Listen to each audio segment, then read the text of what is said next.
কি করছো মা? এই যে মাছের ঝোল করছি। এই যে থই 5 ফোড়ন দিলাম, মাছ ভেজে রেখেছি, দেখা মাছ ভেজে রেখেছি। এই যে ডাঁটা দিয়ে, পটল দিয়ে, আলু দিয়ে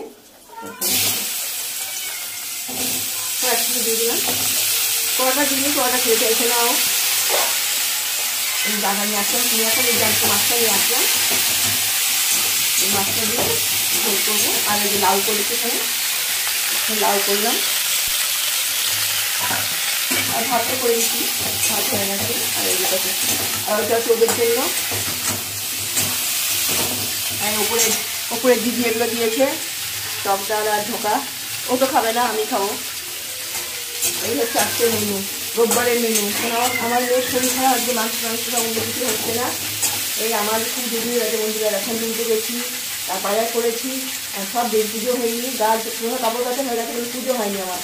এসব করতে রেশন 11টার মধ্যে বন্ধ হয়ে যাবে। রেশন তুলতে গেছিলাম, দিয়ে আবার তার রেশন দেখে আবার বাজারে গেছি, ব্যাংকে মাছ নিয়ে আসলাম। এই করতে এখন কিচ্ছু হয়নি আমার। ঠিক আছে বন্ধুরা, বাই, শুভ দুপুর।